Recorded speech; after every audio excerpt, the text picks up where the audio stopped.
You're watching BBC World News. Now, we're heading into the final weekend of campaigning in the US presidential election, and on Friday, both candidates are on the stump in the industrial Midwest, which is being seen as the decisive battleground, really because it has a lower rate of early voting than the US national average, so there are lots of votes up for grabs.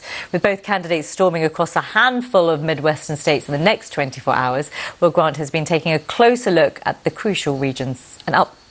It's all about the Midwest today. The two campaigns, as you say, know that there are important votes up for grabs. There's 26 electoral college votes available in the three states that Joe Biden is visiting. They are Wisconsin, Minnesota and Iowa, and 36 in the states that Donald Trump is visiting, which are Wisconsin, Minnesota and Michigan.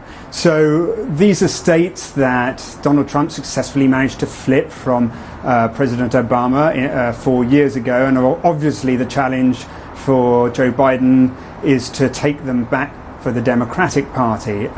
He is confident that he is ahead in the race to do that, but as you say, he's going into the last weekend now. It's still all to play for in the sort of sporting metaphors, but it is. I mean, I think he is ahead, Joe Biden, in these states, these crucial swing states, but still within the margin of error. So it is increasingly, it is very close. It's by no means clear, which, you know, when you just think about how polarized the current electoral landscape is in the United States, you might think that's quite surprising, but there are still swathes of votes still available in those Midwest states.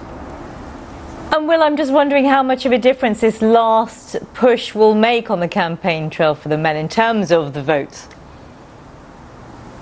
Well, we've seen a huge number of people vote early. More than 80 million have already cast their votes either by post or in person, which is a staggering number. In some places, more than cast their votes already than they did in 2016. So it is potentially on course to be a record number of votes. And obviously that brings the possibility of benefits for the Democratic Party, which has always done well in early voting. But I think this is such a rarefied electoral environment in which people are voting. The COVID-19 pandemic means that I think people on both sides will be casting their ballots early.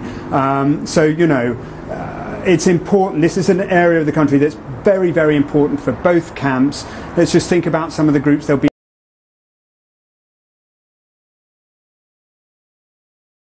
women vote or the Latino, Hispanic vote. These are all vital groups of people who can help push either candidate to that all-important 270 electoral college votes on Tuesday.